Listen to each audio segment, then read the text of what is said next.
All right, I think we're live. Yeah, we're live. Hello, everyone. How are you doing? This is Adam Tabero at psychedelicinvest.com, and I'm joined with Jake Freeman of Freeman Capital Management. Say hi, Jake. Hi, Adam. Good to be back. Good to be able to continue to discuss with these important issues with the MindMed community and the broader psychedelic community. I only All right, cool. So just to start things off, what I wanted to do is because like this whole saga has been there's just I feel like some people are losing the plot here, and like everyone, it's hard to kind of understand with all the allegations and everything that's going on. Is there any way you could just kind of bring us up in like the most simple like shortest way possible of like where we started from and where we're at right now in regards to all of this? Sure. So on August 11th, 2022, FCM proposed in an open letter to the board in a press release a value enhancement plan.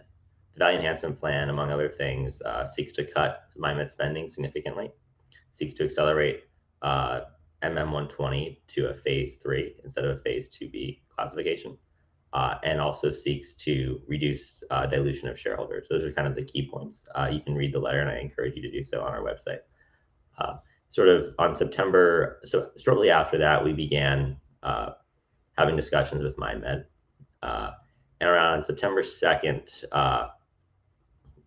basically a lawsuit that was filed on July 22nd became public due to a clerical oversight on one of the defendants' part. And as a result of that, there became a lot of allegations that went public against MindMed that were laid out in that lawsuit. Subsequent to that, we continued having discussions with MindMed, and ultimately, we were not able to reach a deal with them regarding what is typically referred to as a sort of like an agreement or a settlement between activists and the company. Subsequent to that, MindMed unveiled its what we like to call its destructive dilutive financing. We also have a thing in press release have called it entrenchment financing. And that was around September 27th. September 28th, we put out a letter and a press release sort of discussing that and discussing why we feel that was inappropriate. We also agreed and pledged to hold management and the board accountable for these actions in that press release. Fast forwarding, I think I want to say October 7th, I believe CEO Robert Barrow did an interview where he sort of discussed some of these allegations and discussed sort of their rationales behind that.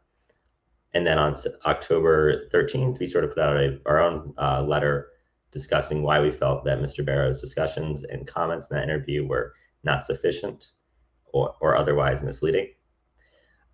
Then on October 21st, we put out a letter to the board that was an open letter discussing some of the public documents that we've uncovered that sort of show the veracity of some of these allegations and cast aspersions on Mr. Barrow's qualifications, and also ultimately show that some of his statements in the previous interview that was on October 7th were misleading.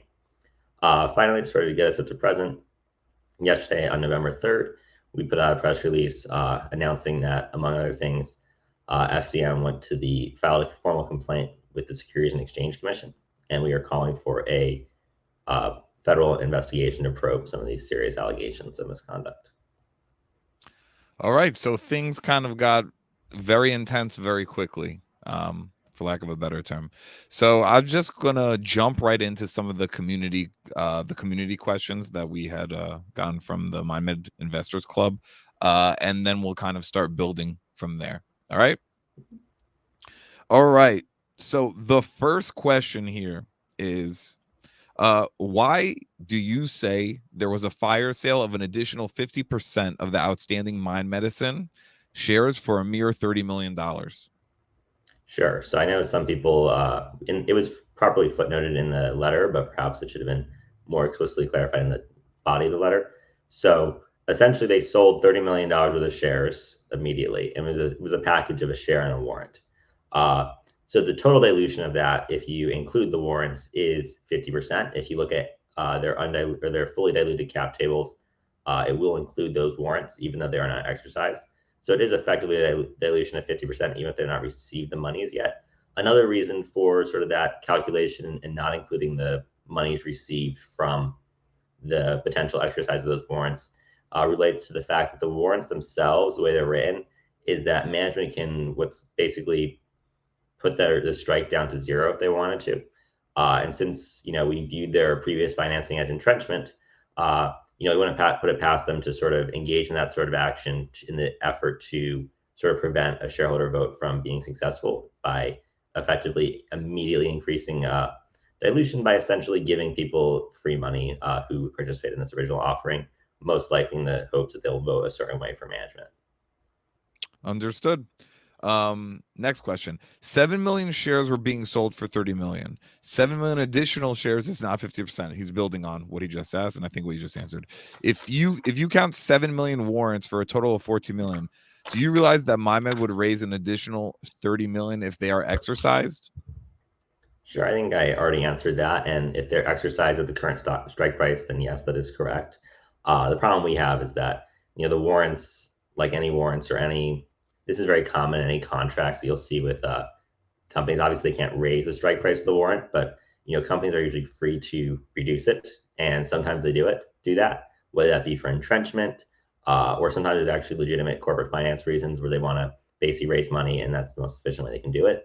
Likely in this case, we have the problem where it could be used for entrenchment, and that's why we do not feel it's to give them credit for those cash flows that A, it's not clear if they have them, and B, it still counts in their fully diluted cap table. For the viewers that don't understand, can you just explain what entrenchment is, please? Sure. Entrenchment is basically when you engage in certain actions to make sure that no one can challenge your position. Typically, you'll hear this in the context of activist situations as management will engage in defensive actions. So, like, you can think about poison pills. Poison pills are illegal for the most part in Canada. So likely they use this public offering as a way to sort of entrench around that, is sort of the way you think about it. Like, basically, they're sort of trying to skirt around the rules to basically to reinforce their position. Got you. Thanks for explanation. All right. So here is the next question. Jake has asked shareholders to consider why Scott Freeman left MindMed in the first place without giving any indication as to why Scott left. This statement by Jake is being used as a way to sow doubt in shareholders without providing any evidence. So the guy says, to me, this is gaslighting and malicious on his part. Is Jake going to disclose why Scott left MindMed? If so, what is the timeline for that disclosure? Tomorrow, next weekend, Q1, 2023, 2024. If Jake will not disclose, he basically wants to know why you can't disclose it if you can't disclose it and what's going on with that. Sure. So, bigger picture, almost all times when you have a settled sort of leaving of a company. So, for example, anytime you see, with respect to pretty much any company, including MindMed, someone is transitioning to like an advisory role or something like that, it means that they basically had a settlement when they left. Usually, the clause in the settlements prevent you from really discussing them with many people.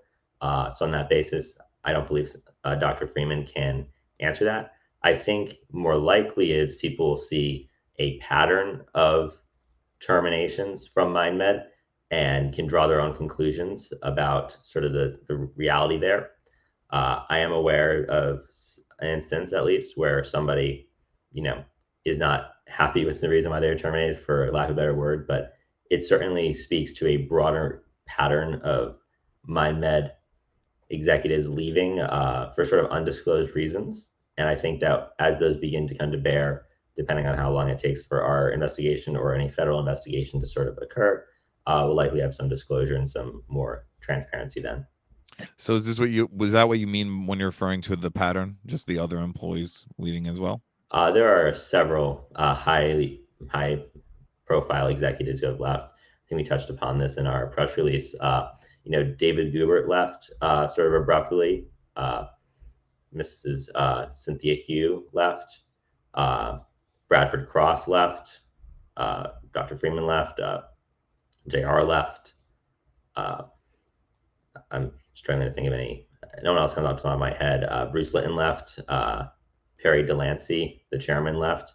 There's a very wide pattern of departures on a high level that I think when you look at those and you find out why this pattern occurred, will make it easier to answer that question without.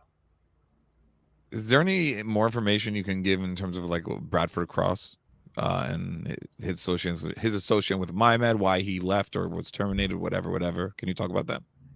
Well, I obviously can't speak to the direct nature of Mr. Cross's thought process. I'm not in his head. My understanding is that he was the only executive from MindMed who was terminated without some sort of deal. And that obviously is something that's been particularly a focus to our investigation into some of these allegations and some of these happenstance at MindMed.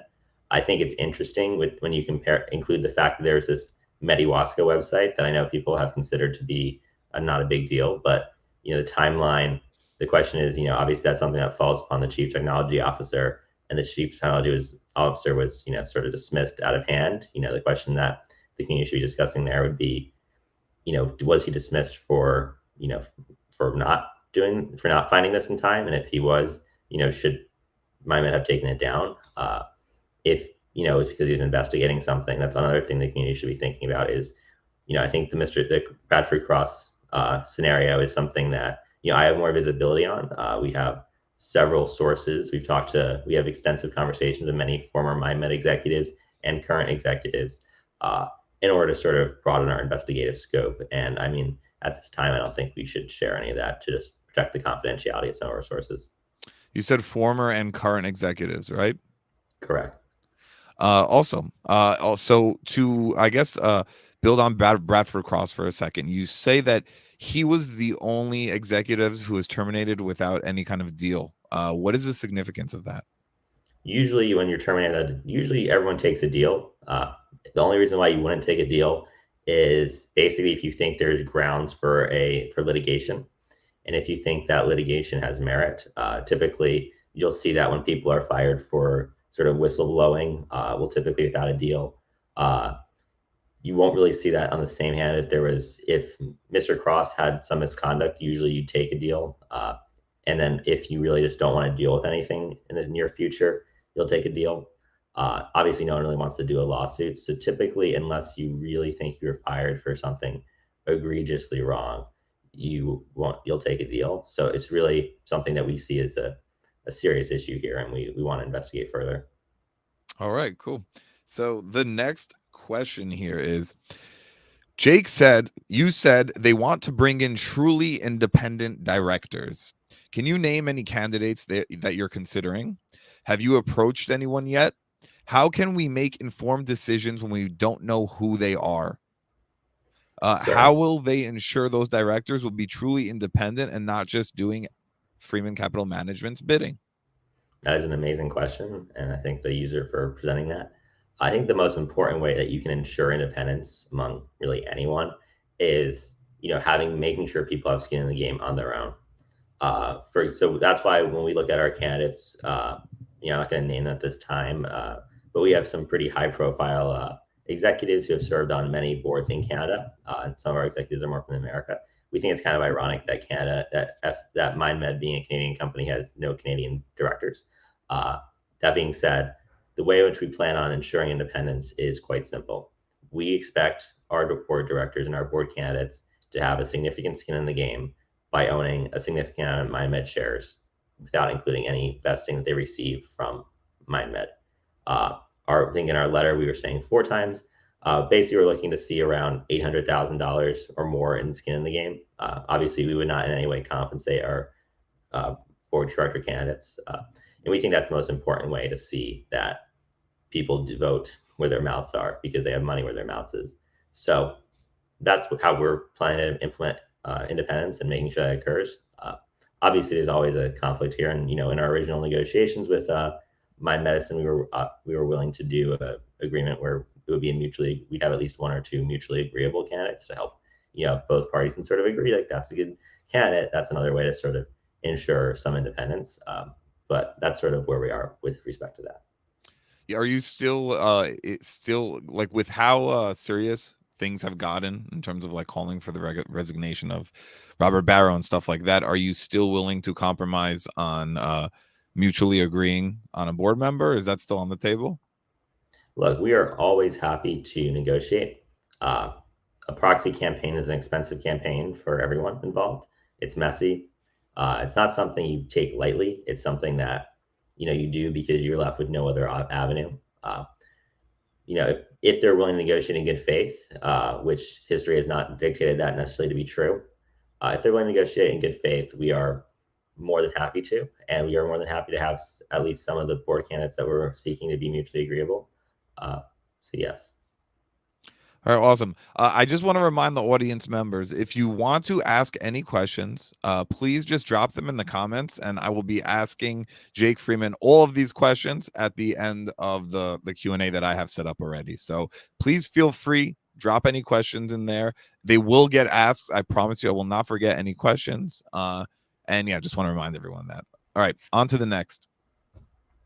So has Freeman Capital Management, so Scott, you, or anyone affiliated with them, reached out to MindMed and offered them non-dilutive financing, as was the claim. So this was the claim that I basically read when I was interviewing Robert Barrow, and he was like, I don't know what they're talking about. And I basically was like, I don't know why I asked that either. I don't know where I pulled that from. And what proof does Freeman Capital Management have that they made MindMed an offer in the form of a loan? So you can go for it. First off, we did not do that. We would not do that. We would not suggest we did that. Our crux of our issue is that MindMed is overspending, and we're not going to enable management to continue overspending by providing them with more non-dilutive financing. Nor did management ask for that anyway either. So it's just patently not true. And yeah. All right, guys. So to put that to rest, they never ever offered MindMed any non-dilutive financing. That was basically something that was spread around the community in some way, and it was just an error. So I'm happy we could put that to rest. One thing, if I could add Sorry, to that, please. one thing is in our value enhancement plan is that we were advocating for a sort of quasi non-dilutive financing. So we were advocating for these preferred shares, which would have conversion prices well above the current stock price, as a way to basically not have dilution at these levels. And that takes advantage of some of MindMed's high implied volatility. But we never offered them any financing. So can you explain to the community here, what would be the difference between preferred shares and just regular common shares? Certainly. So preferred shares you can think of as like a hybrid vehicle between a loan and a bond. So with a regular share, when MindMed issued those, whatever, if you want to, let's just say 7 million shares, we'll ignore the warrants, for $30 million. Today, at that day, the share count increased by 7 million. That's really it. With preferred stock, let's say the preferred stock was issued with a conversion price of $12 or something like that. MindMed receives, let's say, $30 million today. And whenever MindMed's share price goes above $12, the people who own those preferred stocks are welcome to convert them. So for example, let's say everyone converted them at $12, MindMed would receive would have to pay out about 2.5 million shares. So as you can see, significantly less dilution to shareholders. And also it would not result in diluting MindMed shareholders at rates that are below their cash value. All right. Thank you for the explanation. Next question. Do you feel like you are getting anywhere with MindMed? It seems like you talk an awful lot and no one is listening. What can you do to actually get your voice heard in regards to MindMed? Because basically the claim here is there's a lot of noise happening, but are you getting through to MindMed? Do you sense that MindMed is listening and what's going on? If you could talk on that. Sure. So first off is I think that we've had a lot of traction. We have plenty of discussions with many institutions who own MindMed, family offices, as along with other sort of more one-off funds who have a lot of shares in MindMed. We also have discussions with key industry leaders in the psychedelic space regarding MindMed, along with the broader topic of psychedelics. So I would say we are getting somewhere. I think that potentially our traction on social media might not be as extreme as would be a little misleading, but a lot of these things do happen behind closed doors. So we're not concerned at all in that. As for whether or not MindMed is listening, our sources in MindMed tell us that they are definitely listening, that they definitely are very much paying attention. I would imagine that they are on this listening right now. If they are, hello. So they certainly are listening. And I think that whether or not we're getting through to them, I think they're mostly sort of not entrenching it. They're sort of just picking a battle and they're picking their hill to, live or die on. And so I think that ultimately they are. I think it's interesting in the Market Watch article that came out a week ago or 2 weeks ago. There's sort of the response there was quite boilerplate in terms of denials. So they certainly are listening. We know that they hired a fairly reputable, very expensive PR firm. I think they cost like $750 plus per hour. So we know those things. So we certainly are at least, they are at least hearing us. Whether or not they want to actually listen, I think is a different question. Understood. How did you find out about the PR firm? Sources close to MindMed. Basically, somebody talked about that, and that's how we found out about it. We have a lot of sources. Obviously, we have a lot of contacts in finance overall and within the activist community. So when you hire an activist PR firm, word gets back to us. Okay. So next question here is the user says, I remember in an interview a while back, forgot whom with, that Scott Freeman was willing to lock up his shares. That was with me. So Scott Freeman was willing to lock up his shares for a period of time as shareholders wanted. I assume he meant if there was any substantial positive development with the MindMed management team.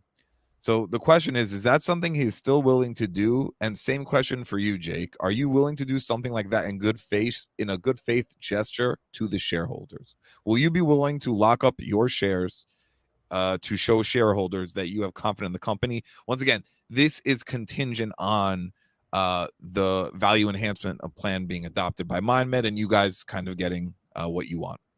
Certainly. We are more than happy to bet on ourselves. We have extreme confidence in our plan, and we would be more than happy to lock up our shares should that arise. We are not going to, however, lock up our shares while we have a fairly destructive management plan that's essentially mindless management, and they seem to be wantonly destroying shareholder value, whether that be from these destructive financing arrangements or just failing to reach key targets in their drug trials. So no, if we can't sort of make traction, but we would certainly, if and when we call for an emergency general meeting or an EGM, we would 100% be willing to put on the ballot that if we win, we will lock up, and we're willing to say it to the SEC, and we're willing to put that in writing.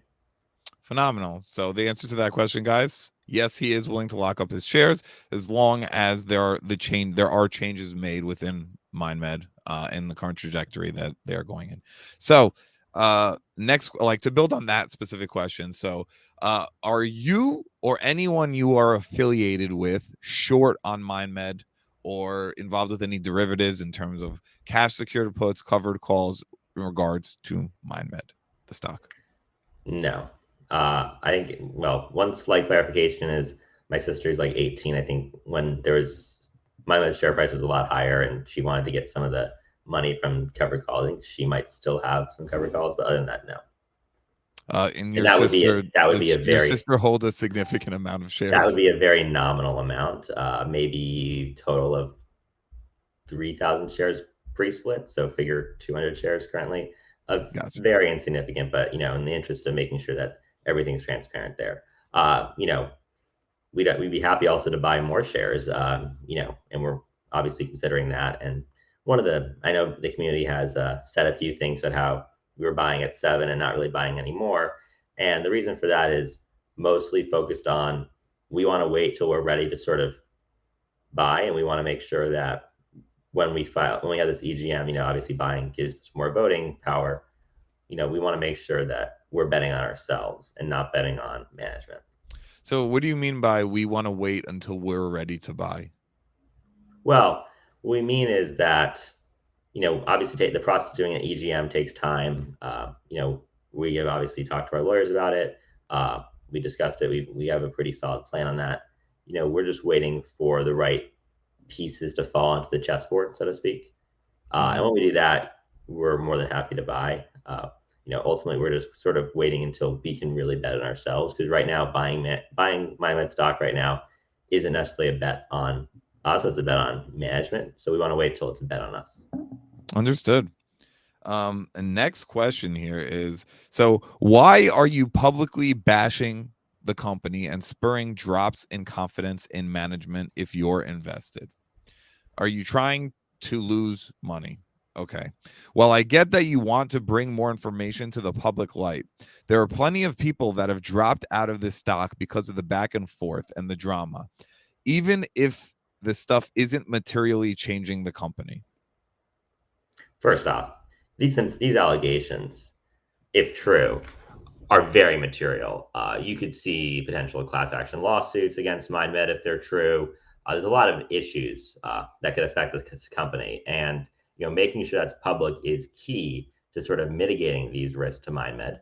Uh, Basically, one of the reasons why we're so willing to be public and open is that these things are material for shareholders. I don't know about you, but when I see someone getting robbed down the street or some other crime occurring, you know, I'm not just going to ignore it. And I'm not saying there's any crime that may have been occurred here, but if the allegations are true, people deserve to know that there's these allegations out here. What are some of the documents behind them, and what's sort of going on at the company they're investing in? Uh, you know, Canada is an interesting regulatory framework when it comes to books and records. If this was Delaware, for example, most of the records that sort of are needed for these allegations could be made public under what's called a books and records request. Currently, management and MindMed's bylaws do not allow that. So essentially, shareholders otherwise would not have a way to really understand what these allegations are. And for the second part of that question, we certainly want to make money. You know, I think we're all in here to make money and help patients. And to do that, we need a management that doesn't skirk away from what's occurring here and these alleged transgressions. These are serious issues. And when we talk about the NL110, patients receiving a dose that's 35 times the lethality of that was in mice is a serious issue. Mice died. So basically, the way you look at it is like blood levels, not necessarily the actual milligrams. So mice died at a certain blood level, and at 20 milligrams in humans receive that similar blood level. And we were giving humans 35 times that. It's a serious safety hazard. And the question really becomes is, did they do this study in Australia to avoid that? And, were there any other safety concerns? That's something that's serious. The death knell to a biotech company, besides the really tragic part of it, is, loss of life. You can't have a clinical trial when someone's died for the most part. It's a sad thing when people die, but also we should not be tolerating or condoning actions that could jeopardize lives. So just to clarify for the viewers watching, he's referring to 18MC. So in regards to the 18MC trial, it was reported that they gave 30 times the. Can you repeat that part Sure. again? Sure. So in the press release they released, I think January 3rd or 2nd, it was somewhere in the early January, they noted that basically they gave patients between, I think, 8 and 325 milligrams of 18MC per day or twice per day. So it ended up being basically 16 to 300 or 650, which is 32.5, depending on exactly how you want to calculate. The original number is 19 or 20, ends up being around 35. And we know that this what's called PK data from the patent documents that we've thoroughly reviewed and from the original protocol design of MindMed's trial there, which was actually amended to have these much higher dosages. Understood. Was your uncle still involved with the company at this point? Sure. So Dr. Freeman designed the original trial, which actually did not go up to 20 milligrams, as we sort of discussed, the sort of 20 milligram mark on 18MC. Subsequent to him leaving, they originally had, I think, up to like 900 milligrams total. It was very high. And they sort of, in their press release, they actually noted they actually gave people up to 325 milligrams for twice a day. So he was not involved for that latter half. And, I know my uncle, I know Dr. Freeman, he would not tolerate patient safety issues. And what's actually interesting is that if you look at the timeline, he left right around the time which MindMed would have been starting sort of the upper end of what he was saying. So 16 and 18 milligrams, where, depending on what you were seeing in that data, you could be seeing, you reaching the same blood levels that had lethality in mice. So while he was there for the original part, he sort of left when it started getting higher in safety risks. So it does beg the question of, were there safety risks and did he leave for that? And So from the perspective of MindMed, why would they increase the dosing by that much? What would that do for the trial? Like what would be the purpose of that?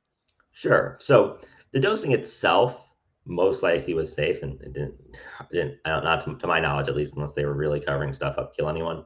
Uh, you know, it didn't kill anyone. And then one of the reasons why, you can make an argument that it was somewhat safe is that on monkeys and on rats, you could go up to about 7,000 milligrams of on an adjusted basis. So you're still far away from that before lethality occurred.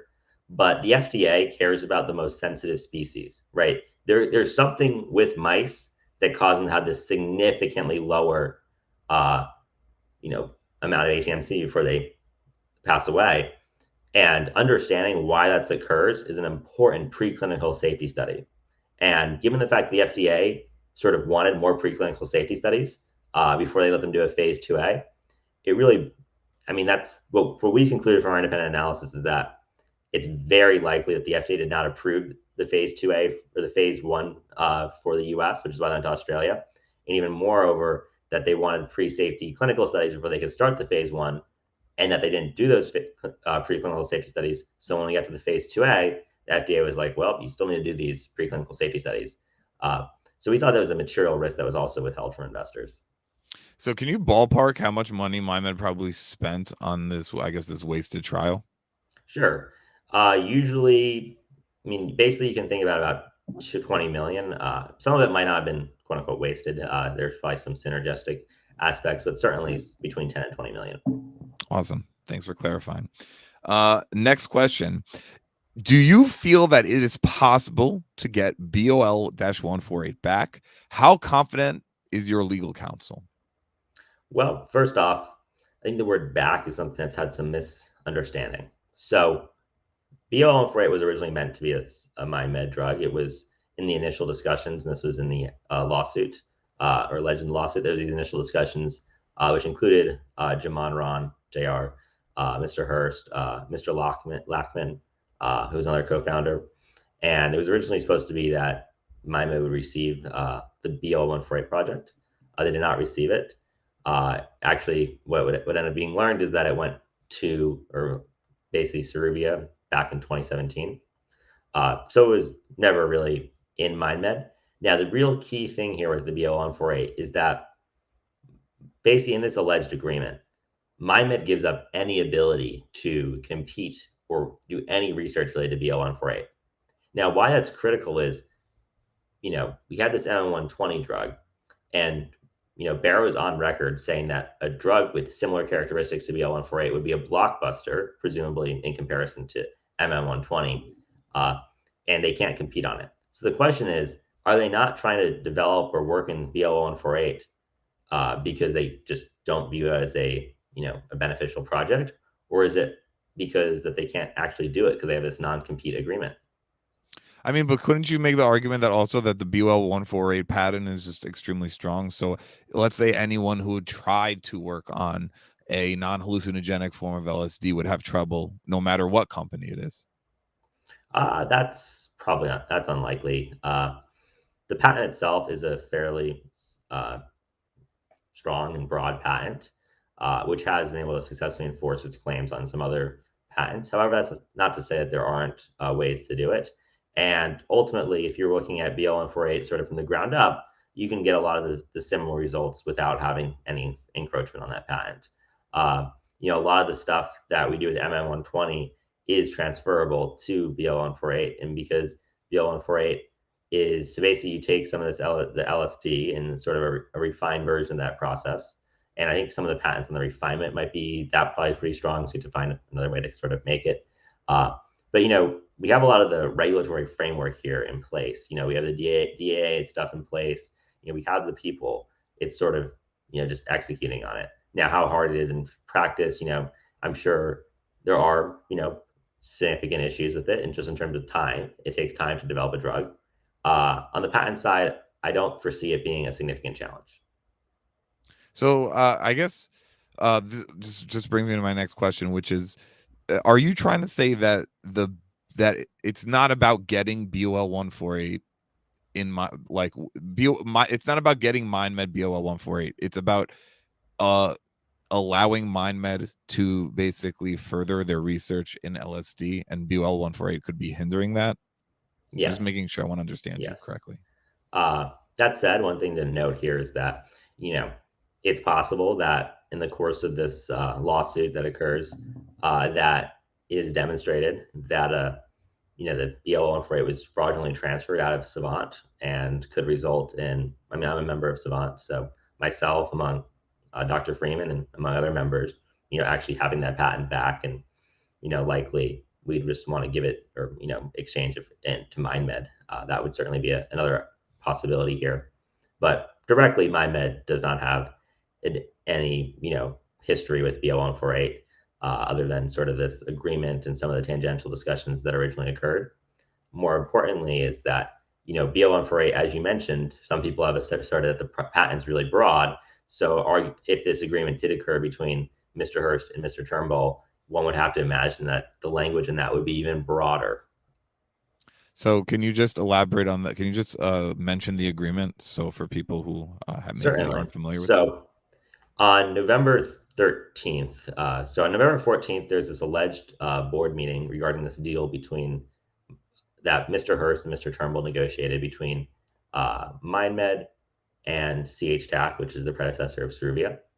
Mr. Hurst founded the predecessor to CHTAC. He signed documents on behalf of CHTAC. He's had a vested interest in CHTAC. He's actually now on the board of Ceruvia, which is also CHTAC. So he has a lot of vested interest there. And to our knowledge, that wasn't if this deal occurred, that wasn't disclosed. But basically, the deal says that MindMed gives Ceruvia CHTAC freedom to operate on its MM120, its LSD, all that research. It's pretty broad language, I think. So can I interrupt for just a second? So when you're saying that, would that also cover the LSD detartrate that Robert Barrow mentioned in my interview with him? Sure. We have in one of our earlier letters, I think dated October 13th, we discussed that at length, that there really wasn't this idea of a distinction here. These things are written extremely broadly. I think that it would be very unlikely that this would be written to just say LSD, because at the time, MIMA was doing this LSD detartrate, and the deal was for this LSD detartrate. So that when they're saying LSD, it's kind of implied that it's LSD detartrate, because that's what's been in MindMed's clinical pipeline for it's pretty much its existence, that it's been doing this LSD. So in regards to MindMed, most of their most valuable and important patents were filed in 2021, right? Prior or after a lot of these agreements happened. Will these agreements be able to affect the patents that they filed for, or the intellectual property that they have going on post? Or will this not be able to talk? Like, I feel like there's confusion here in regards to what this agreement that happened before Robert Barrow got there, or anyone regarding or any of the current MindMed staff, for the most part, except for maybe like Nico Forte. How is this going to impact the current iteration of MindMed is what I'm asking. Certainly. So first off, Mr. Barrow was there while this alleged agreement occurred. So was Executive President Halpern. And the second thing is, as Mr. Barrow noted in his interview with you, agreements before the current CEO are still binding upon the company. And you can have an agreement that was written 3 decades ago that still affects how you run your operations today. Actually, a great example of this is Coca-Cola. Many people, you guys don't know, but Coca-Cola makes the formula, but they legally have to give the formula to these bottlers who have these bottling rights.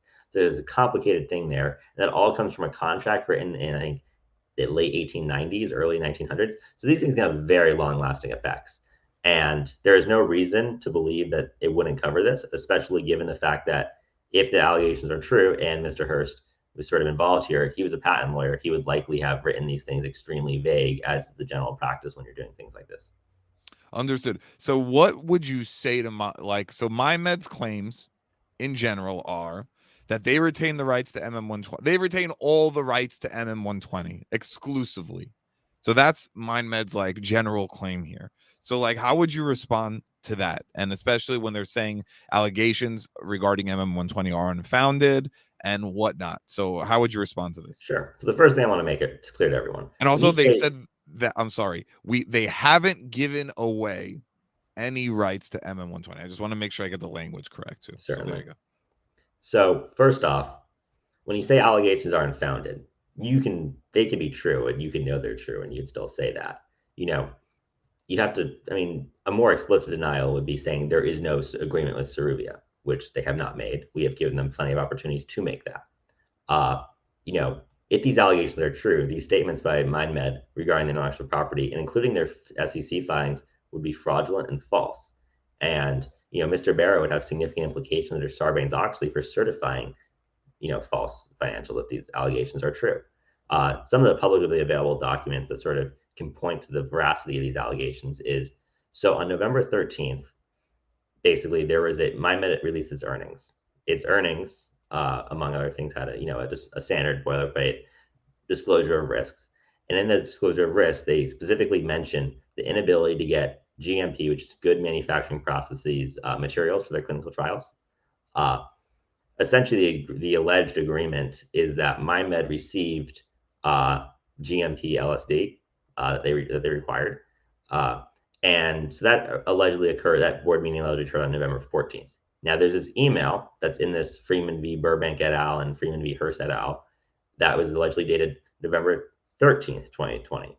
And then there is, on November 16th, the Monday, MindMed puts out a press release saying that they obtained this LSD.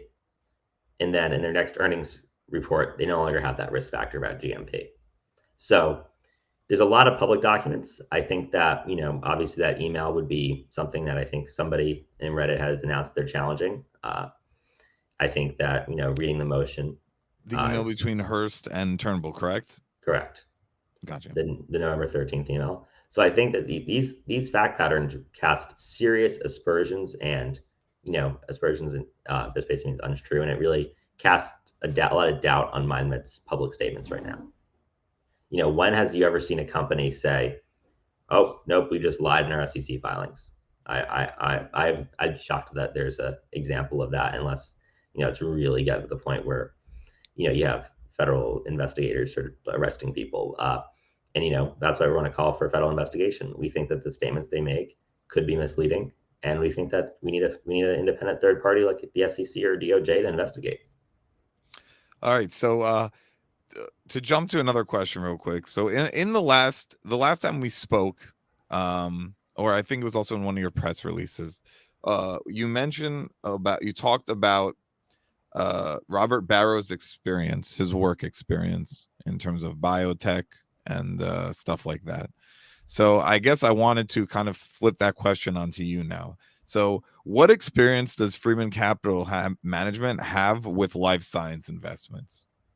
Well, Dr. Freeman has extensive knowledge, and he's done extensive clinical work with dozens of phase 1, 2, and 3 trials. He's brought drugs all the way to development, all the way to market. He's had probably more experience than Mr. Barrow has been alive in terms of experience. And I think that's really the important thing.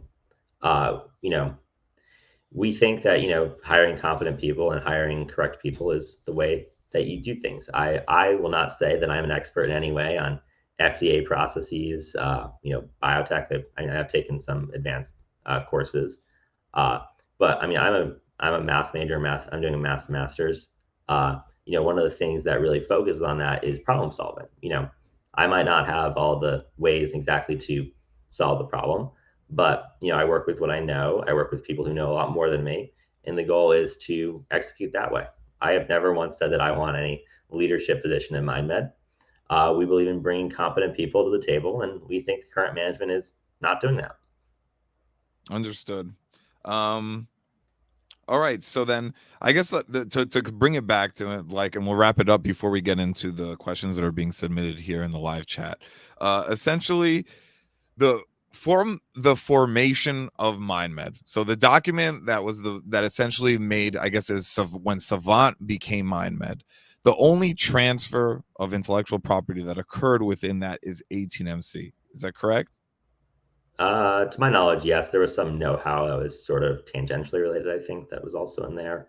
Obviously, there's an implicit transfer of personnel, but that was the only real intellectual property that I'm aware of that was transferred. So then, in regards to the other stuff that's being claimed here by you guys, so where does that fit in regards to, like, if you're looking just at how MindMed was formed, 18MC was the only thing, or one of the only things, and that's still within MindMed. Like, MindMed still has 18MC, they just abandoned the project for now. So, like, where does this other stuff you're talking about fit in, and what does it have to do with the current MindMed management and the current MindMed, the current MindMed team? Certainly. Could you be more specific about what you're referring to? So I'm talking more so about in regards to, once again, going back to BOL 148, also MM 120, stuff like that. Certainly. MM 120 was a project that was sort of brought into MindMed by Dr. Freeman, not from Savant. That was sort of part of his endeavors for collaboration with Lecti Labs. I did that with Mr. Ron. So that's the first part. The second part is, we've been around the company for a very long time, both while Dr. Freeman has been an executive and otherwise. And, a lot of these allegations may occur sort of quote unquote after our time, but, that doesn't mean that we don't have contact sources. We continue to maintain significant discussions with a lot of executives, both former and current. And to say that, we would have no knowledge of what's going on afterwards is sort of misleading and not true. And a lot of the things do affect the current management team. So, for example, if, let's say, these allegations are true and this agreement did occur, MindMed would have been legally required to disclose it. And every single time that MindMed did not disclose it, whether it be in an annual report, a quarterly report, in a prospectus supplement, there's all these SEC documents, Canadian documents, that it's just not disclosed in. So even if they weren't there at the time, they have an obligation legally, ethically, and as a fiduciary to disclose it. If these allegations are true, it doesn't matter that it was done by a previous administration. They covered it up. If these allegations are true, the cover up is just as bad, if not worse, than the crime itself. They didn't get Nixon on the crime; they got on the cover up. Cover ups are bad. They not disclosing stuff is a serious issue, and if management knew about these, then that's a serious issue. One other thing is that we've had independent executives of MindMed come forward to us and tell us that there was this document existed, and we cannot obviously independently verify their claims beyond what we already know. But this isn't just one person saying something. This is, from our perspective in our investigation, we've seen multiple indicators that confirm these allegations that are public record, or we don't have the confidentiality required because of it. Understood. All right, now we're going to move on to the portion where we get the questions from the live chat here. So once again, guys, please, if you want to, submit some questions in the live chat, in the YouTube live chat, and I will happily ask them to Jake. And yeah, let's get these going. All right. You answered this question, but we'll just start off with this. Why are you not buying more shares right now? Certainly. I'll answer it again. We want to bet on ourselves. We want to bet on ourselves. It's that simple.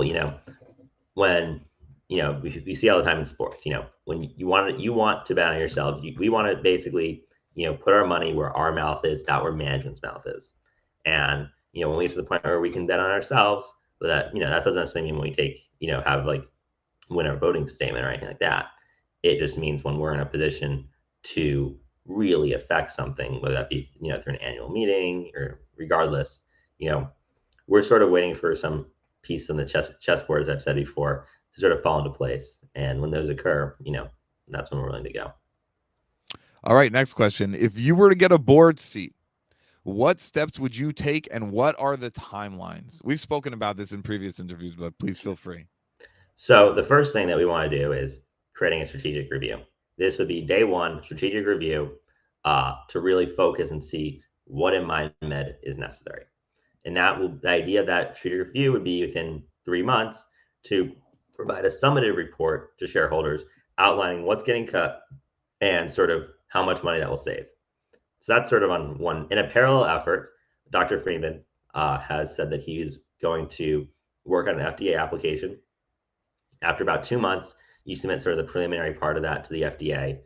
You finish up it about 3 months. Takes the FDA like 2 months to essentially come back with an answer. So basically, you're looking at a 5-month time frame there.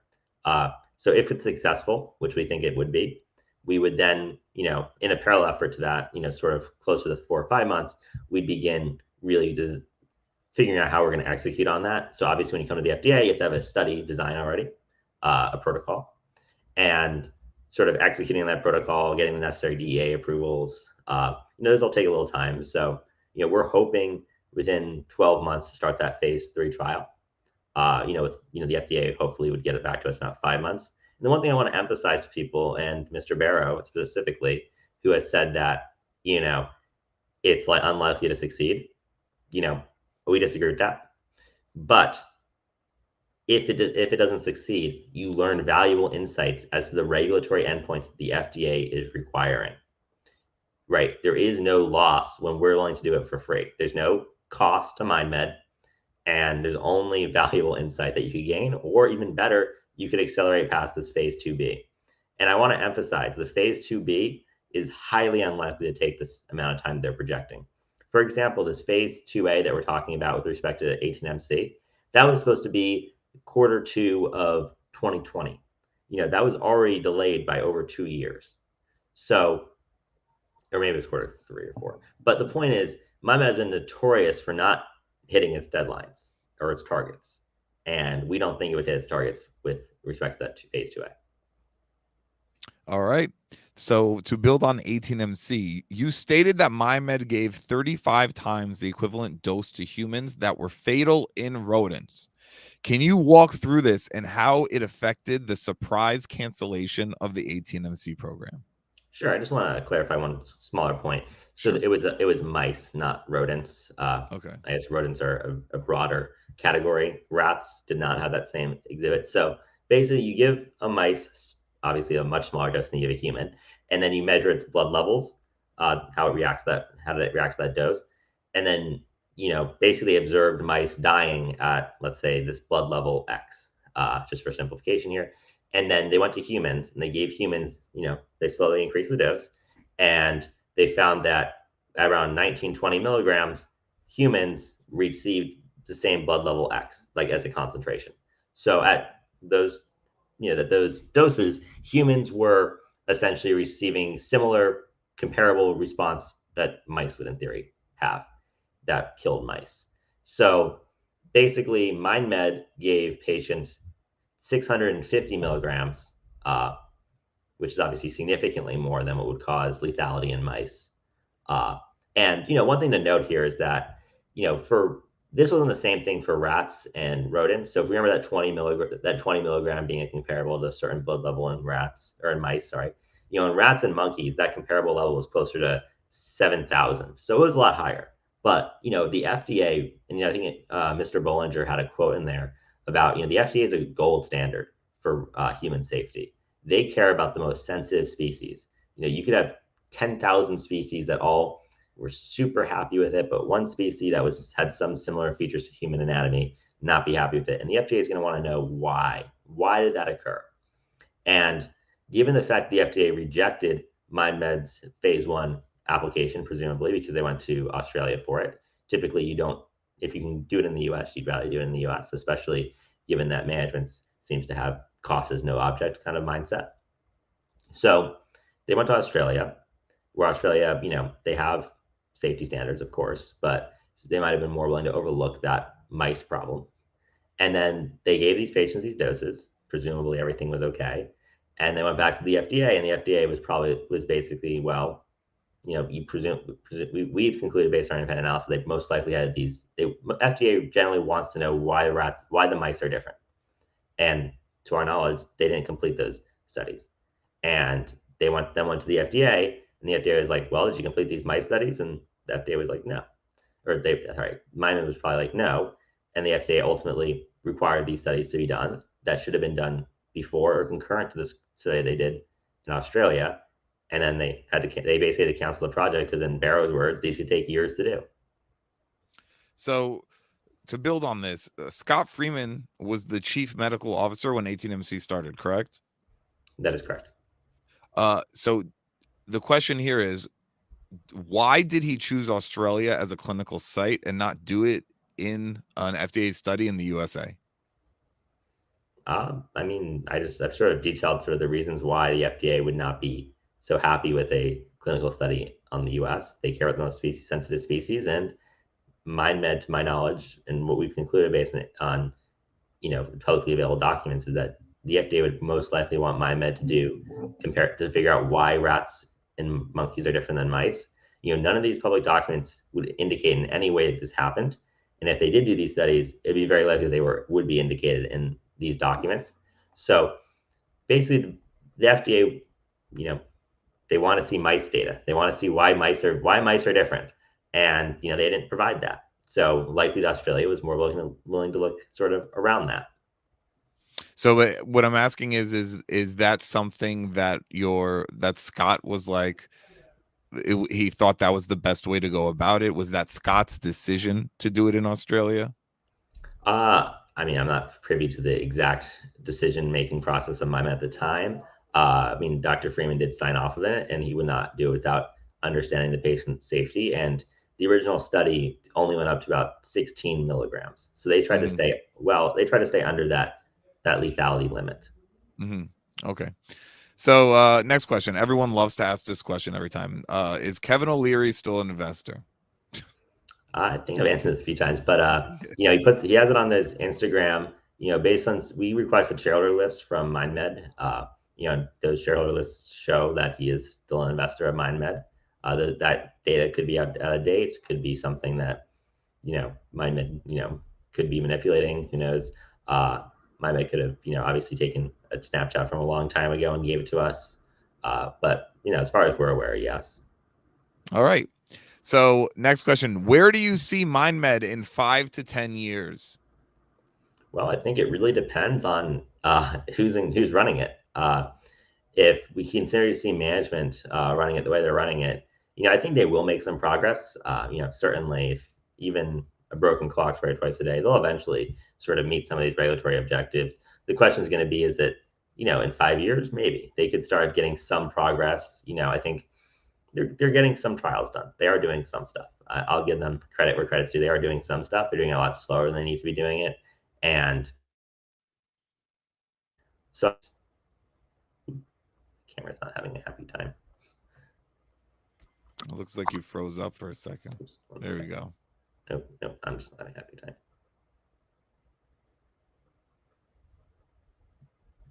I could see you. Hello? Yeah. Can you hear us? Can you hear me? All right. Yeah, you're good. You can keep going. All right. Sorry. Sorry. Can you repeat the question? My apologies. Basically, where do you see MindMed in 5 to 10 years? You were saying how a broken clock is right 2 times a day, and you think they'll meet some regulatory endpoints at some point. Yeah, I think they'll make some progress. I think the problem is they're going to spend a lot more money than they need to. That's going to be negative for shareholders. There's going to be a lot more dilution, most likely, in the future under their regime. For example, there's 3 HR people. It doesn't cost that much, for the 3 HR people, but it's unheard of to have 3 HR people for 40 people. 2 of them, I think, are talent specialists, and one of them is like full on HR. But ultimately, they're all doing that kind of role, and that's something that can be outsourced for a lot cheaper. and it just speaks to the volume of expenses that are not necessary and that can be cut. And that as a result of these sort of spending, we're going to continue to see dilution, and eventually they will probably hit some objectives. I think that, depending on if these allegations are true or not, that could also have a serious impact on MindMed's share price. But another issue that I see in the near future, one of the reasons why we're so adamant about getting this done, is that if you decriminalize everything, then there's really, if this decriminalization movement really occurs in a lot of places, it's going to be hard to compete. Why would someone buy your LSD tartrate, which is maybe marginally more effective and potentially lower side effects, when they can buy for presumably a lot cheaper just LSD from an LSD store? So wouldn't that be something that in general will affect a lot of these biotech companies if we start getting legalization across all psychedelics? Yes, that is a serious risk, and I don't think it's not necessarily something that's going to happen in like a year or 2 years, or even maybe 5 years. But it's a risk that's creeping up, which is why we want to get this done quickly, so that way we could be established, and then essentially we can already be selling it. A few years of being ahead of the curve is worth a lot of money, but it's hard if you're sort of moving at a snail's pace. And one of the other reasons why we might think they're moving at a small pace is that obviously a lot of these allegations have statute of limitations. And, if you move slowly, by the time anything's discovered, there would be no one to prosecute. Understood. All right. So now we got Mediwaska. So Mediwaska was taken offline 24 hours after Reddit discovered it, after being up for a year. What do you make of that? Well, I think one thing also to note is that this other site, Ali or Ayahuasca, was also taken out at the exact same time. And both of them, well, the Mediwaska site seemed, more of like a haphazard sort of knockoff of MindMed's website. The ayahuasca one, someone put a lot of effort into that. There's a lot of articles on there. There's a lot of, and they did that for a reason. And there's also a Reddit for ayahuasca that has like 80,000 members or 60,000 members. And in a similar vein to MindMed having 20,000 members and like 100 or 200 active at any given time, ayahuasca is the same idea: 60,000 members, like 100 members active. And it really contrasts to what you see in comparable Reddit communities in terms of activity. So it seems like something seems off about that. And the question is, what was the motives? And was MindMed employees involved? Our sources in MindMed say that they've known about this for a while. This was not something that was known just suddenly now. This is something that's been known for a while, and they really haven't done anything. So, if it was just some random project or something, you'd expect them to just sort of reach out and sort of get it taken down. But this is something that they've known about, or at least independent. We haven't independently verified it, but our sources say they've known about it, and they didn't do anything. And then you have this ayahuasca site, which obviously had a lot more effort put into it, and it really begs some questions. And it really, I think there needs to be investigation. That's why we're calling for MindMed to have a third-party independent law firm investigate. I think that it's worth it. I think that the risks here, if there are, is something nefarious, especially given this whole context of allegations. Understanding why this occurred is an important step. Got you. So once again, more questions about BUL 148. I know you already answered this, but do you feel, so I know at this point it's not about getting back BUL 148 because MindMed never, BUL 148 was never MindMed's. But I guess the question is, do you feel that you can get do you feel like you could get the restrictions or like the around BUL 148 taken back, or like what do you think can happen in regards to BUL 148 in regards to Savant, MindMed, and Ceruvia and what's going on right now? Certainly. So Ceruvia obviously feels that it's a valuable drug. They've invested a lot of research into it, and they've been enforcing their patent as broadly as they can try and stretch it. I think they've lost a few battles on it, but they've been certainly spending a lot of legal fees on it. But I think the possibility of getting the deal so rescinded or whatever you want to call it, or basically null and void, basically when you have self-dealing, it negates contracts. You Can you can explain what self-dealing is? certainly. So self-dealing is when you act on your own interest and not on behalf of the company, and as a result, and you don't disclose that, and as a result, essentially, the company you're supposed to be working for is harmed at your benefit. That is a serious issue, and that's something that can negate contracts. And it's one of the reasons why we think that worst case scenario, or not worst case scenario, but if these allegations are true, MindMed can vigorously attain their IP back. So they're not back, but they can basically rescind that contract. But they have to acknowledge the issue first. You can't rescind something you say doesn't exist. Got you. So next question: if your takeover plan fails, will you sell your shares? That would depend on a myriad of factors. We intend to continue. Uh, there's an annual meeting every year. We can call a special meeting every few months. We're not going to go away. We believe strongly, and this is not just like some personal vendetta. We believe strongly in the value that MindMed can bring. As I said in the press release, there's a ton of value here. We just need to see sort of a different management in place. And we are going to keep on hammering at this point until management is either refreshed or they're changed.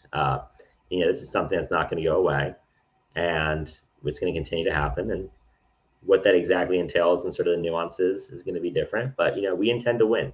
Do we plan for alternatives? Yes, but first and foremost, we plan to win. So more on BOL 148. Do you have material proof that I guess Ceruvia was self-dealing in regards to BOL 148? So like the way he phrased it is, do you have material proof that BOL 148 was actually stolen? But now that we've kind of I think sorted we out that it haven't was. we haven't. I mean, if we want to talk about them, I mean, look, the allegations say it was stolen, just not from MindMed. It was stolen from Savant. Was the allegation. So here's sort of the process. So Mr. Hurst created this company called Savant Tac LLC. It was done on behalf of MindMed's counsel to sign the papers. Savant Tac then became became CH Tac at the end of that year, before the end of the year. So that's important because basically it makes it impossible to find unless you really know what you're looking for, to find the documentation of it. So then with this, and Turnbull signed the name changing stuff. So then after that, sort of in February, when CH Tac is now the company, there's no Savant Tac anymore. Savant Tac reappears, and Savant Tac is a counterparty to a signature that assigns the BL 148 patent from the widow of Mr. Sewell, Mrs. Sewell, to Savant Tac LLC, as it's written on the document. And then 5 days later, they changed the name to CH Tac. Now, this has a lot of implications. The question really that you have to ask yourself is why would you go through so much work to basically put the wrong name on a document and then have them sign it? And a potential answer to that is Miss Sewell had been dealing with Savant for a few years, and if some new company sort of came out of the blue, like CH Tac, she might have alerted Dr. Freeman or other Savant members of its existence, whereas Savant Tac is just another Savant entity sort of idea. So that's all publicly available documentation. And then essentially CH Tac, a few months later, Mr. Hurst signed some documents on behalf of CH Tac that people have seen, the microentity form. He actually used the number everyone keeps talking about is on MindMed's SEC form, and on that microentity patent is his phone number, is his mobile phone number. But the question we have to ask ourselves is, why is somebody sitting on the board of directors of another company on your SEC filings? And I like to think that MindMed is correct. It doesn't make those kinds of basic mistakes. And it's like if Pfizer's phone number was on Johnson and Johnson's. It's something that you don't see.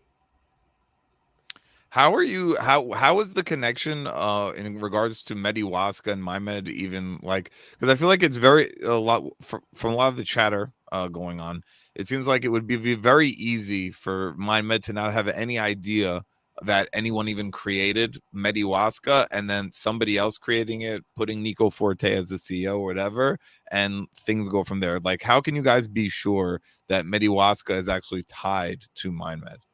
Certainly. So we have sources from MindMed who have confirmed that MindMed has been aware about it for over a year. Uh, and one of the other reasons why we're fairly confident is that MindMed, is supposed to be enforcing their trademarks. So they should have done something when they were alerted to it. They didn't. Additionally, we actually alerted them to it previously, to no avail. So it really like you're supposed to take them down and you're supposed to do it, and they should have done it by now. So somebody didn't want that to go, and I think the fact that people are watching MindMed Reddit when they decided to take this down is another indication that it has ties to MindMed. So it's those are sort of the real things here, and that's why we're somewhat confident in that analysis. The other sort of part of it is it all sort of seems to tie into this larger sort of conspiracy-esque picture here, where it seems like there's this continuous funneling out of MindMed. That's all alleged. This is plain and simple mishandling of IP. The fact that Mr. Barrow's known about this and he didn't do anything, and they didn't, you know, it's concerning. They should have known about this, Got regardless. you. I think your camera froze because it looks like it's frozen on my screen. So it looks like it's better now. Yeah, you might be having some technical issues in general. Hold on, let me see if I can. It's all right. We could just power through this anyway. So who purchased the MindMed shares that were offered? I see 2 hedge funds. Any notable names that add value to MindMed? All right, is this better? It's sufficient. All right. There's one individual who is part of it. I can't say that I'm not acquainted with his or her exact specifics.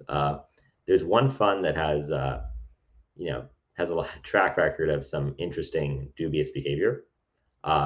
There's some allegations. I don't think Reddit's found them yet, but they basically allege that they've used basically they're what's called like a predatory hedge fund is sort of the allegations, and that they basically just come in like a vulturous manner, and they sort of basically come in at these low valuations, and they basically reap the benefits. I can't say I've really heard that much about them other than sort of very negative allegations. I think there was one other one, but it's not coming to the top of my mind at this moment. If I remember it, I will be sure to let you know. All right. So what are your thoughts on the scalability of an LSD trip? I think that an LSD trip is fairly safe overall, and I think that this is one of the areas that I think the digital medicine side of my medicine could actually have some value.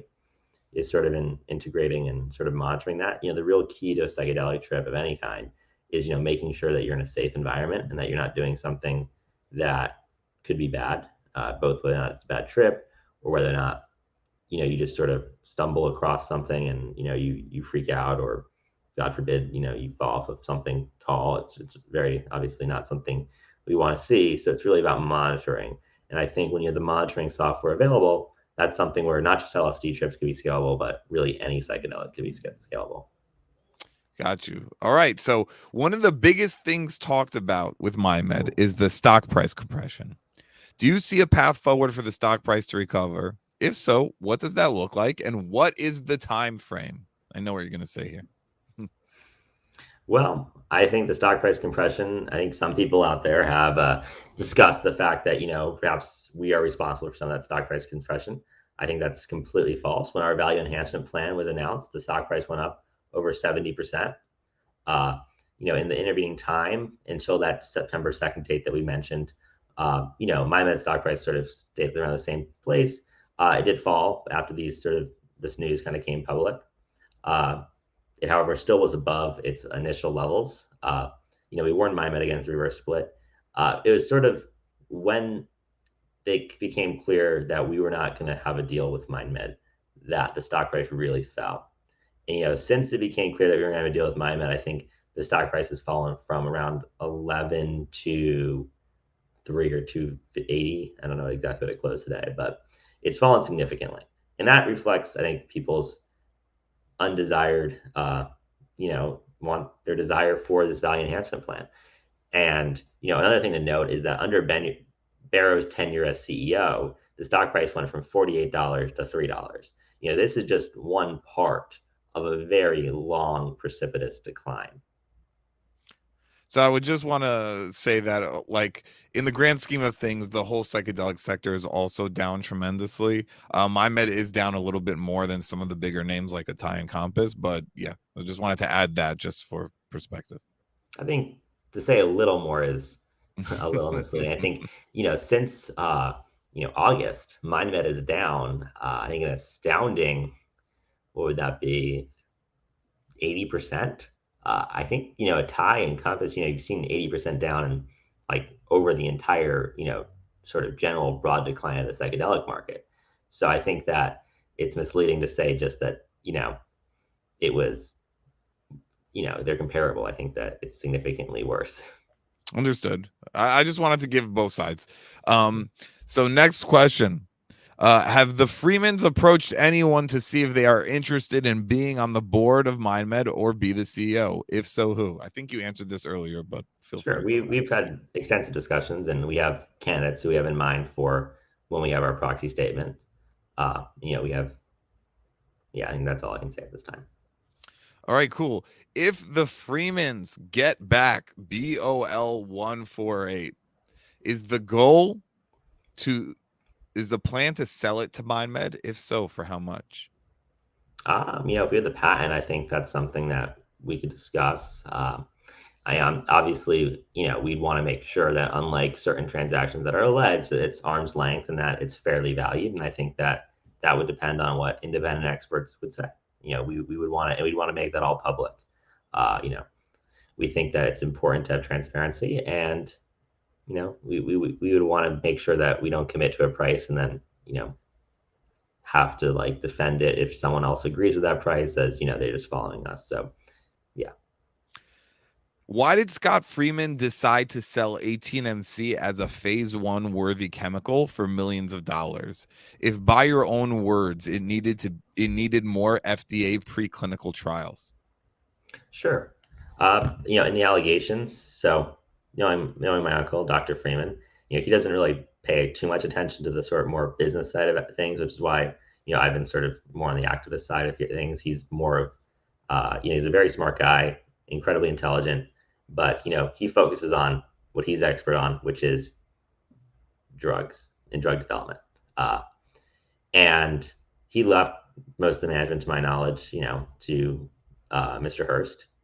In the lawsuit, it alleges that he basically misled Mr. Ron and Mr. Lachman as to that nature, and that's just something that I think in the lawsuit it also mentions that Mr. Lachman and Mr. Ron settled with MindMed regarding those allegations. So I think it's just something for other parties to comment on. Got you. Next question. Sorry, there's so many questions, so I wasn't expecting this many, but I'm very excited that there's a lot of participation here. Would it be in MindMed's best interest to partner with another psychedelic company in the space, or to be bought by a larger pharma company to ensure longevity and success in the future? Certainly. So, MindMed is currently trading at values that we would not think would be a great part to be acquired. However, partnerships, I think, could provide some significant benefit. And, I think that's where we kind of really come into play. We obviously have had discussions, and we will continue to have discussions with many other executives who are in the pharma or in the psychedelic space, about MindMed and other companies. And, we would certainly be interested in that. And we think that a strategic partnership is never a bad thing, especially if both sides have something to bring to the table. We would just be cautious against using strategic partnerships as crutches for management's own mindlessness. Understood. All right. So when MindMed hit an all-time high, you didn't sell your shares. Your shares are locked up. Do you feel like MindMed market? If your shares weren't locked up, do you feel like? So I think he's asking hypothetically, if your shares hadn't been locked up, would you have sold when it hit all-time high, or do you think the market cap could be much higher if the company was run correctly? At the time, I think likely we would have sold. I think that's been Dr. Freeman's opinion on that matter, is that he would have sold at the time.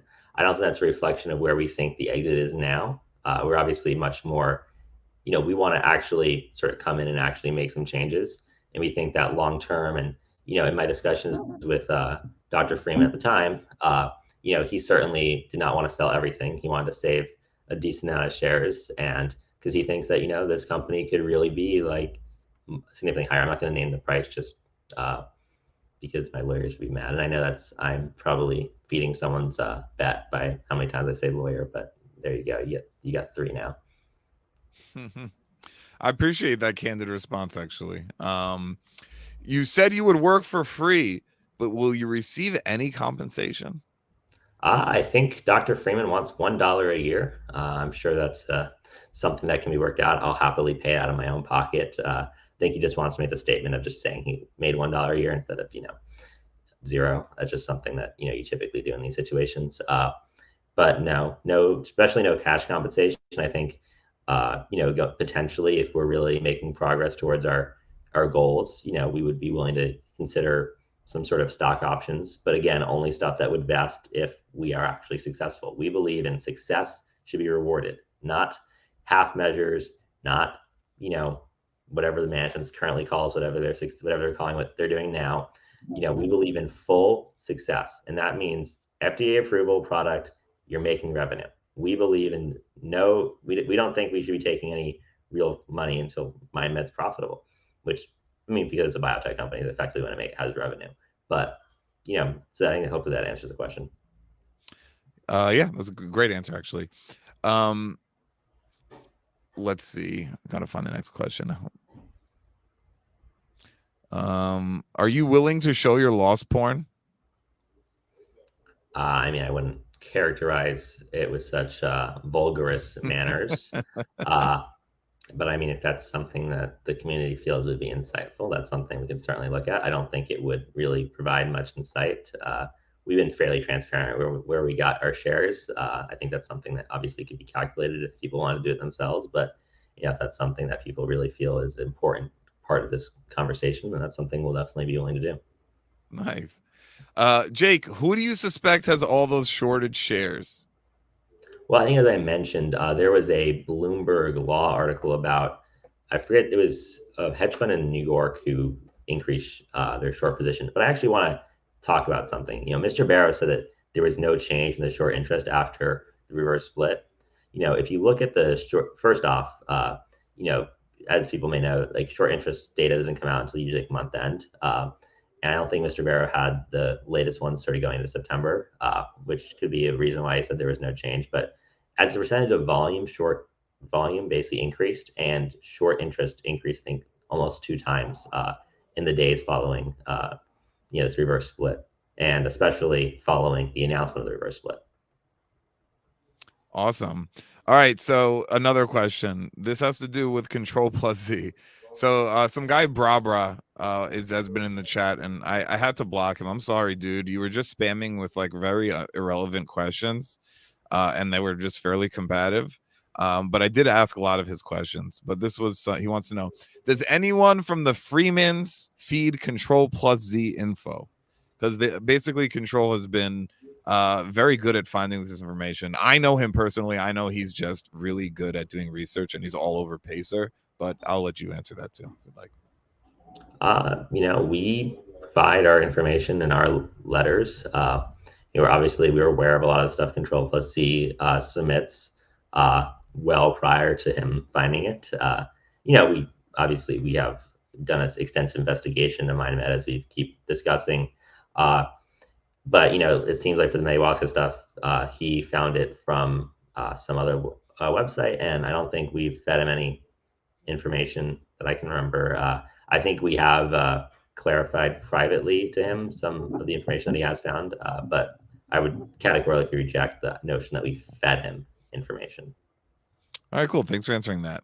Would it be in mind? Oh, sorry, I already answered that. All right, can you clearly map out how all of these allegations, if resolved, benefit MindMed shareholders and just benefit one, and not just benefit one of the privately held savant companies? I think that's what he was trying to say. Certainly. So first off, this agreement, if it exists, is a significant detriment to MindMed shareholders. So the resolution would be very positive. Just, I mean, ultimately, it would put you in the same position that you'd hope you were at already, which is obviously not the best thing, but that's sort of where that is. You know, I think that would be the main benefit for MindMed. I think it would also potentially, MindMed could pursue civil litigation against Ceruvia and Mr. Hurst. Both of them, I think, are fairly well capitalized individuals and entities. So there could be some monetary remuneration there as well. But, ultimately, the big picture here for MindMed is the fact that they would not have this freedom to operate issue if it does exist. So, I just to push back on that, MindMed continues to deny that the freedom to operate exists in the way that they say that they have. I mentioned this earlier, that MindMed keeps saying that they retain all the rights to manufacture and all the intellectual property rights to MM120. And once again, allegations are unfounded. They haven't given away any rights to MM120. So I just want to reiterate that coming from MindMed's perspective, and you can feel free to reply again. Sure. So I think that I'm not aware, at least, of any company, as I think I mentioned, where they've just voluntarily said that they lied. That's not something companies do, and I want to reiterate the fact that they didn't deny that when people hear the word "these allegations are unfounded," that's not a denial of allegations. That's sort of a way to get around denying them. If they want to actually deny them, they say there is no agreement between MindMed and Ceruvia, and they should say it in an SEC filing, where you actually have penalty of perjury and other federal crimes. When we submit our complaint and we continue to provide information to the SEC, we do that under the obligation under federal law that we tell the truth. So we expect them to deny them with the similar obligation under federal law. All right, so that makes sense. So essentially, guys, what he's saying is instead of MindMed just saying these claims are unfounded, this, that, and the other, he would want MindMed to come out with an FCC filing explicitly stating that they have no deal with Ceruvia or any other company would have access to their intellectual property. Is that correct? Sorry, can you specify? In terms of you would want MindMed to have an FCC filing stating that Ceruvia specifically doesn't have freedom to operate in regards to MM120. Yeah, they have a quarterly filing coming out, I think, on the 10th. I would like to see them put it in there, and I'd like to see that included as part of their financial results, so it attaches criminal penalties under Sarbanes-Oxley. Can you elaborate on Sarbanes-Oxley? Sure. So Sarbanes-Oxley came about sort of in the aftermath of the Enron fiasco. And it's basically to ensure that executives take a criminal accountability for signing off on financial statements that are potentially misleading. So it's one of the very few things where you're directly implicating yourself criminally by signing. And that's why it's actually really important to note that the former CFO resigned the business day. It was like a Friday that he resigned, and on Monday morning you have to certify MindMed's financial statements. And that would be the first time you have to certify anything under federal law, and I think that speaks volumes. Is that guy? He retired? Did he retire after that, or is he working somewhere else now? They said in the press release that he retired, but again, that was something that was not necessarily accurate. He did not really retire. He's currently, I think, working on another company at this time. Okay. And this can all be proven, correct? Yeah, it's all public record for his thing. All right. Uh, So, all right, please continue if you want to add on to yeah, that. no, that's the other thing though with that is that MindMed's auditor, Ernst & Young, a very reputable auditor, essentially categorically stated that there was material weakness in MindMed's internal read controls, and that's in their public filings, and they were fired shortly after that. That is something, obviously, that's not a good look. And given all these allegations, it's a serious issue. Um, wait, can you name who the employee is? Sorry, what employee? You said, Sorry, Ernst & you, Young is the auditing firm. oh, oh, sorry about that. So you're saying the auditing firm caught this stuff and then they were fired right afterwards? They disclosed I don't know exactly the causal effect here, but they disclosed that there were material weaknesses in MindMed's internal controls. That basically means that MindMed isn't properly accounting for contracts, or they don't have the proper controls to ensure that they're accounting for contracts. Uh, and then they were fired like literally right after that. Okay. So I don't know. There's so many questions here that I don't even remember if I asked this already. Can you clearly map out how all of these allegations, if resolved, benefit MindMed shareholders and not just the privately held savant companies? Did you answer that already? Yes. Okay, cool. Sorry. Let's see. So I have a comment here. Jake, thanks for being surprisingly candid at times. We may not see eye to eye, but these Q&As are much appreciated. So there we go. That's nice. Barrows said in the interview that the LSD drug cannot skip 2B and move into phase 3. What are your thoughts on that? Well, I think it's, I already discussed that it's a win-win scenario regardless.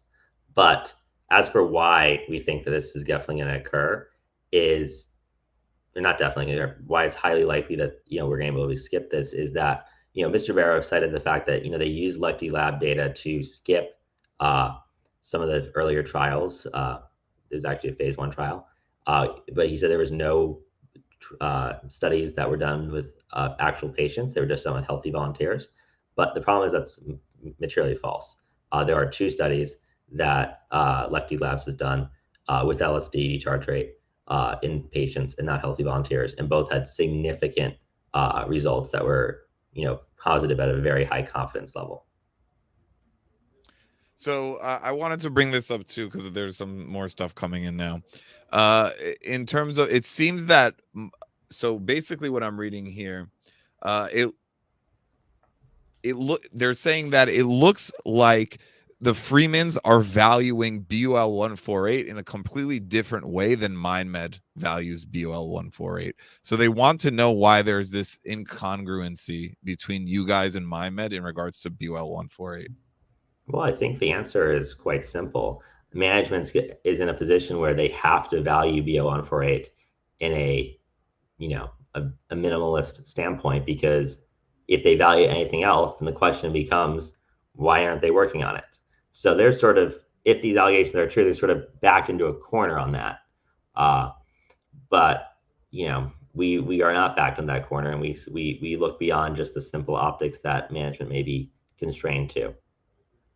Okay. And once again, were you saying earlier that the BUL 148 patent could impede MM120 in some capacity? That is certainly a possibility. We don't think it's likely. It is a very broad patent, but more likely is that research into MM120 could overlap with BL148, and if there's this non-compete there, it could be something they can't do. Understand. All right. Thank you for clarifying that. Has anyone certified any documents under that Enron law? Yes. Barrow has certified, let's see, I think he's certified about 3 documents under that Enron law, which is Sarbanes-Oxley. Yeah. And then I think Carrie Lau, the corporate controller, certified 2 or 1. And then Mr. Greenway, the CFO, has certified 2, I think, under that law. Or 1 under that law, sorry. Okay, and besides MindMed, what are no, sorry, not that question. I assume that you have confidential info you cannot make public. Can you submit that to the SEC? Yes, and we will provide the SEC with a litany of non-public information regarding these allegations. Um, all right. So I guess that's all the questions. So I'm going to give you a chance, if you'd like to just acknowledge everyone here and say what you have to say to the community, and then we will wrap this up. Well, thank you guys for being here today. I think that we all want MindMed to succeed here. I think this idea that we somehow don't want them to succeed is just patently false. It's not true. Uh, we want them to succeed, and I'm glad that everyone showed up on this Friday afternoon to discuss these things and flesh out a lot of these really important details. And this is not a campaign we take lightly. We certainly don't take the decision to go to the SEC lightly either. It's a big step, and it's something that regardless of what we do here, if we win or lose, this investigation could hang over MindMed's head for a long time. We obviously feel that's the lesser evil, and that's not something that people should take lightly. That's something that's done with a lot of thought and careful consideration.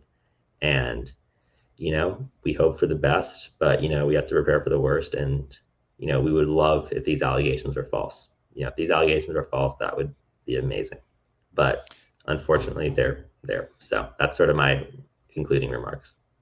If the allegations are false, what happens to you guys? Well, I think it would probably have a significant dent in our credibility to shareholders. Obviously, it'd be good from a material investment standpoint if they were false. But obviously, I'm not in the habit of trying to say things that aren't true, and that obviously has implications on my credibility. But that's sort of the counter part of it is if the allegations are false, and I would be ecstatic if they were false. So there's somebody in the chat saying this. Adam, I retired from MindMed on April 1st, 2020, after taking the public company public on NASDAQ as the first CFO. So that's the gentleman we were just talking about, correct? Or at least it's claiming to it. We can't verify this. Sorry, did it say 2020 or 2021? 2020. MindMed wasn't on the NASDAQ in 2020. It's possibly he's referring to 2021, but Okay, so he said, I'm still retired apart from serving as director of a biotech company. I did not retire because of any nefarious activities on the part of the company. Guys, I just want to let you know his name in here is Paul Van Dam, which is, I think, the name of a wrestler. So we don't know if this guy is legit or not or whatever. I just wanted to read it. So anyway, the main thing is you're saying that they weren't even on the NASDAQ in 2020. So if he retired in 2020, that makes no sense, correct? Well, I think one thing here is, I think I have Mr. Guer's number. We could call him, and if this is the right one, that could be an easy way to verify it. But I'd be happy to do it here if you guys want to give me a second to do that. You want to call him right now? That would be an easiest way to verify this. I feel bad if this is actually somebody pretending to be him. I wouldn't want to pull him into this. Well, we've sort of already pulled him into this. He's sort of in this, his signature is going to be there forever. So, it's something that, he's already there. So, but yes, yeah, we might as well do it as a way to cap this off. Let's see if I can find that. I know I've had him on email chain somewhere.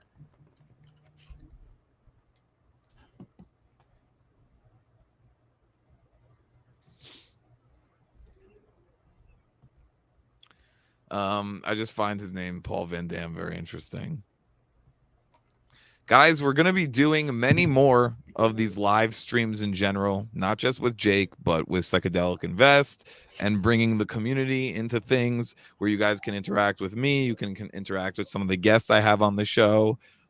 So please look forward to more of these. My main goal with any of this stuff is just to get the community involved as much as possible in regards to just bridging that gap between the communities, the CEOs, people who are just insiders in general, or just people who are very, very smart and know about the sector intimately. So that's my only goal for you guys. Well, I hear a phone ringing. Well, it goes to voicemail, so if that was the guy, he should have been at least willing to answer. But I should put it my microphone so you can hear that his voicemail is Dave Gubert. But So well, listen, I believe it, and I think that the guy in here is actually the wrestler Rob Van Dam, like someone who just said Anthony. Oh, Um, sorry. Paul Van Dam was the CFO who resigned, who David Gubert replaced. My apologies. wait. So this could be real. Yes, but it would not have been the Nasdaq. I think. Let's So see. Paul Van Dam worked from. I'm sorry, Paul Van Dam. You just have the same name as a wrestler. I didn't know that was actually your real name. My apologies. Um, so he's saying, Adam, I retired from MindMed on April 1st, 2020, after taking the company public on the Nasdaq as the first CFO. He Sure, it would said, have I am been the Neo exchange though. okay. Um, All but right. So, yes, but were there you any were. allegations made around Paul Van Dam in general? He wasn't Nope. anyone we spoke about. No, and he presaged all of them. So I'm sorry about that. Was I was thinking 2021 because Nasdaq listing occurred then. But yes, he was there for the Neo exchange All right. So portion I of just it. want to add this, guy. So if this is the real Paul Van Dam, PVD, from MindMed. He's saying, I'm still retired apart from serving as director of a biotech company. But I think he's misunderstanding. We weren't talking about him as being the guy that's retired. That was the other person that we Correct. mentioned, correct? That would be Dan Gubert. He was the one who was around when these allegations occurred, and he was the one who was in 2021 when 2022 is when he actually retired or resigned. So that was sort of 2 years later. But I apologize to Mr. Van Dam.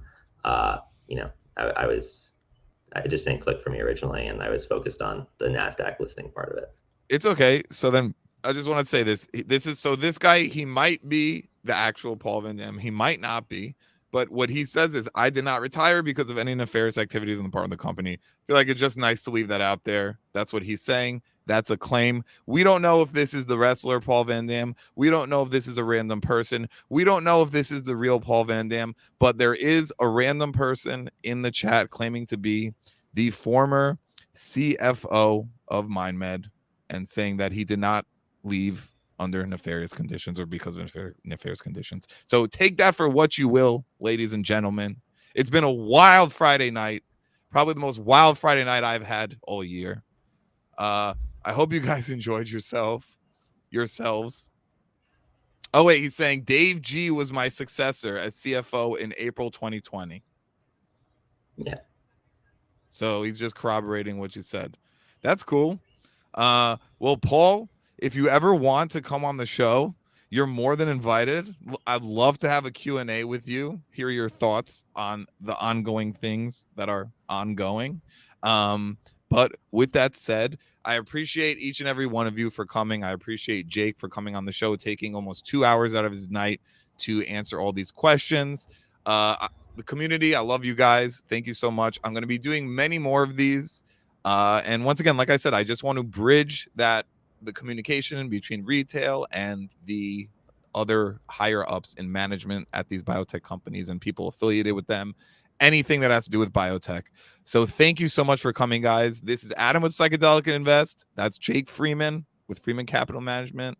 And we'll be seeing you guys very, very soon. Have a great weekend.